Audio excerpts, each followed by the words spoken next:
자, 한국은행이 어제 0.25% 금리를 인상시켰습니다. 9월 달에 미국이 지금 0.75% 인상할 게 거의 확실시되는 현실에서 한국은행이 금리를 인상하지 않을 수는 없었는데요. 지금 윤 정권은 금리 인상에 따른 연끌 비투족들이 대출 원리금 상환을 하지 못하고 9월까지 연장해 놓은 원리금 상환 유예 등이 이제 마무리되면 이들이 수습 불가능한 상황에 빠질까봐 어떤 행태로든 윤 정권은 금리가 올라가는 것을 최대한 억제하려고 하는 것이 목적일 겁니다. 그런데 한국은행은 기본적으로 주요 업무 중에 하나가 인플레를 억제하는 것이 한국은행의 주요 목적이죠. 자, 한국은행은 통상적으로 존재의 목적을 이렇게 지금 언급하고 있습니다. 한국은행은 효율적 통화 신용 정책의 수립과 집행을 통해 물가 안정을 도모함으로써 나라 경제의 건전한 발전에 이바지합니다. 또한 이 과정에서 금융 안정에도 유의해야 합니다. 물가 안정은 돈의 가치를 지키는 것이며 돈의 가치는 물가 수준에 의해 좌우됩니다. 물가가 오르면 같은 금액을 주고 살 수 있는 물건의 양이 줄어듭니다. 그래서 사실상 한국은행의 가장 중요한 목적은 물가 안정, 즉 인플레를 갖다가 안정시키는 것이 한국은행의 목적이라는 거예요. 자, 우리가 한국은행의 목적이 물가 안정이라는 것을 좀 모르는 사람이 많기 때문에 제가 다시 한번 이야기를 합니다. 그러면 인플레가 심해질 때는 어떻게 잡습니까? 인플레를 잡는 방법 중에 가장 확실한 것이 금리를 올려서 인플레를 잡는 거죠. 그래서 미국도 지금 인플레를 잡기 위해서 금리를 올리지 않습니까? 그러면 금리를 올리다 보면 어떤 일이 발생합니까? 기업의 투자가 위축되고 또 은행으로부터 돈을 빌린 이 대출받은 사람들, 이 갚아야 될 원리금이 늘어나게 되겠죠. 자, 이런 부작용이 생기기는 합니다. 그런데 중요한 것은 물가 안정을 위해 한국은행을 만들 만큼 물가라는 것은 그 나라의 경제에 치명적인 타격을 주고 인플레는 특히 서민들부터 삶을 파괴합니다. 그래서 인플레 방지가 최우선이라면 일단 한국은행은 인플레 방지 목적 차원에서 금리를 올리는 것이 중요하지 다른 부분들을 더 고려하며 자고 우면해서는 안 된다는 것이 제 생각입니다. 그런데 한국은행이 지금 금리를 올리는 걸 보면 마지못해서 이 윤 정권이나 정치권의 입장을 의식하면서 최소한을 올리려고 해요. 지난번에 한번 0.5를 올린 다음에 그 이후에 한국은행은 지금 금리 인상을 극히 억제하며 이번에는 0.25를 올렸습니다. 자, 그러면서 0.25를 올리면 그러면 지금 안정이 될 것인가? 자, 그런데 한국은행의 이창용 총재는 당분간 물가 중심으로 통화를 운영하고 금리 인상 기조를 이어나갈 수밖에 없다. 그렇게 말하면서 자, 인플레이션이 되면 실질 소득이 떨어지고 취약계층이 생필품을 사는 비용이 올라 저소득층의 영향이 크다. 저하고 똑같은 말을 하지요. 그러면서도 지금 5, 6%에 대해 물가 상승세가 내년 초까지 이어질 거고 향후 물가 상승률이 올 하반기는 5.9, 내년 상반기는 4.6이 될 거다. 그러면서 하느니 물가 정점이 한국은 물가 정점이 언제냐? 미국은 지금 물가 정점이 6월 달이었다. 7월 달부터 조금 꺾였다. 뭐 이렇게 하는데 논쟁이 있습니다. 그러면 한국은 3분기 말 4분기 초보다 다소 앞당겨질 수 있다. 그러면서 한국도 8월 소비자 물가 상승률이 7월 달에 6.3보다 낮아질 수 있다. 이렇게 말을 해요. 자, 그러면서 지금 올해 10월하고 11월에 두 차례 더 금리 인상이 남았는데 두 번 다 0.25씩 올려서 연말까지 3%로 하겠다라는 자기 주장을 이렇게 재확인했다고 언론에서 이 제목을 대문짝만하게 뽑아서 나오고 있습니다. 그러면서 이창용이는 연말에 무조건 최대 3%라고 지금 못을 받고 있어요. 자, 굉장히 위험한 짓을 하고 있다. 그런데 이창용은 스태그플레이션 가능성에 대해서 우리 경제가 전망대로 내년에 2.1% 성장하면 잠재 성장률을 웃돌기 때문에 스태그플레이션이라고 할 수 없다. 그러니까 스태그플레이션은 물가 인상과 경기 침체가 지속되는 부분을 말하는 거죠. 자, 미국 같은 경우에서 1분기가 미국의 지금 GDP 증가율이 마이너스 1.6이었습니다. 그래서 2분기를 마이너스 0.9라고 봤다가 지금 그걸 보정을 하면서 마이너스 0.6이라고 해요.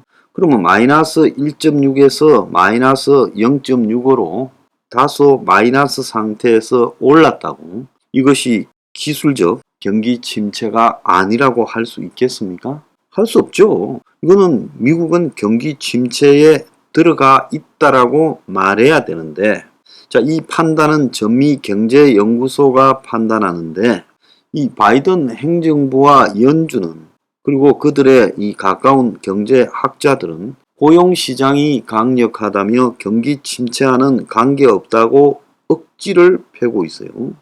자, 그래서 미국에서 결국은 지금 경기 침체가 아니라고 말을 하다가 지금보다 훨씬 나쁜 상황이 꽃밀어 닥치면서 진짜 경기 침체가 올 거라고 보고 있어요.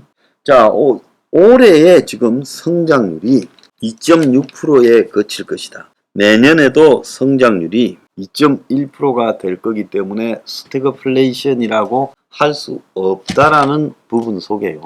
제가 문재인 정권 때 OECD에 보고한 한국의 성장률과 국민이 알고 있는 성장률의 차이가 있었다고 말한 게 있죠. 정부가 성장률 GDP를 발표하면 여기 있는 저를 비롯한 민간의 누구가 그 성장률이 엉터리다, 틀렸다라고 문제 제기를 해서 입증할 수 있겠습니까? 그러니까 이창용이가 이렇게 말을 하는 것은 결국은 마이너스가 아니기 때문에 경기 침체가 아니라는데, 제가 이 방송 듣는 국민들한테 한번 물어보겠습니다.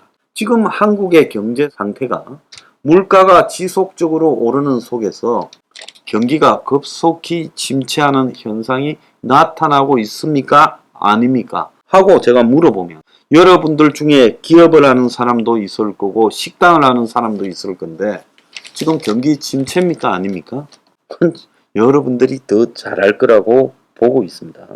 근데 이 사람이 하는 소리가 한국은행은 정부로부터 독립적이지만 미 연준은 독립적이지 않다. 그래서 통화정책을 결정할 때 외부의 영향을 받고 있다며 오히려 한국이 더 안정적인 금리 운영을 하고 있는 것처럼 말을 하고 있어요. 세상에 한국은행이 정부로부터 독립적일까요? 미 연준이 정부로부터 독립적일까요? 지금 파월에 와서 미 연준이 바이든 정권의 따까리를 하면서 작년 내내 인플레가 아니라고 하다가 개망신을 당했지만은 그래도 상식적으로 보면 미 연준이 한국은행보다 정부하고의 관계에서 훨씬 더 독립적이다는 것을 잘 알 수 있을 겁니다.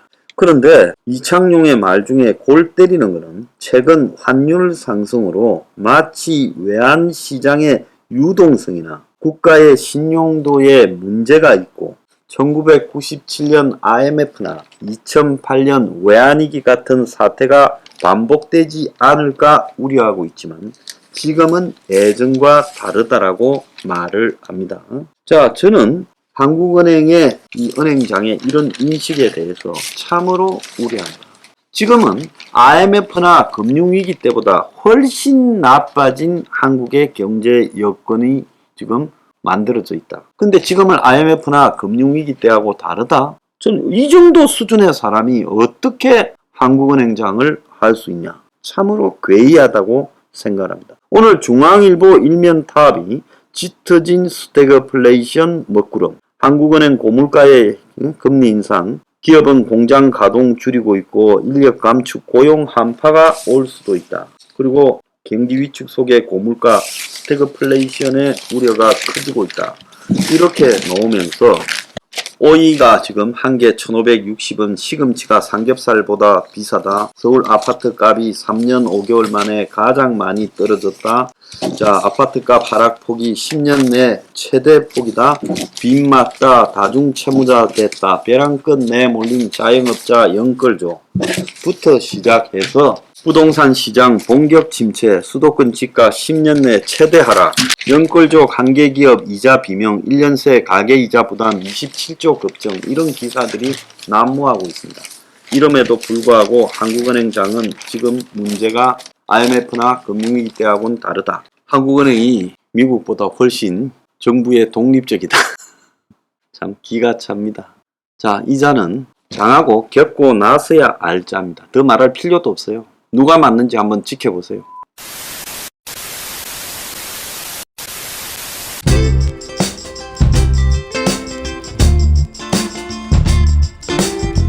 안녕히 계세요, 여러분.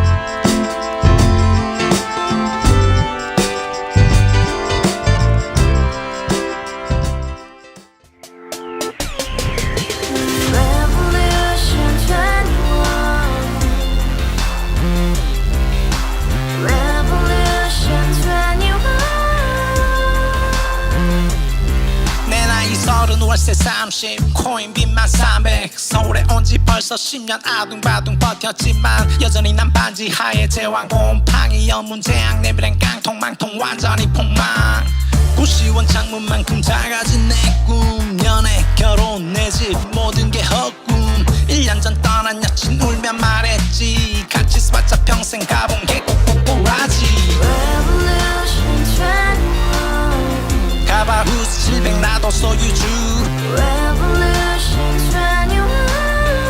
가봐 후스 700 나의 소유주 택시기사 우라부지 마트 캐셔 울어문니 우리 집안 다 털어봤자 후줄 그래 개선민 내 미래 거기서 팍 끝난 거지 팍더 이상 노력 따윈 괴물이 스펙 찾아서 말리 비오는 날 알바 잘려 맨날 학원 날 개쳐 발려 밤비 내리는 양화대교 홀로 걷고 있을 때 현수막에 아로 새겨진 평당 700짜리 아파트 다같이 소리 질러 혁명 21 가봐 후스 700 나도 소유주 가봐 후스 700 나의 소유주 You and I, we live together in the house, brand new day, and your dream had just begun. Yeah.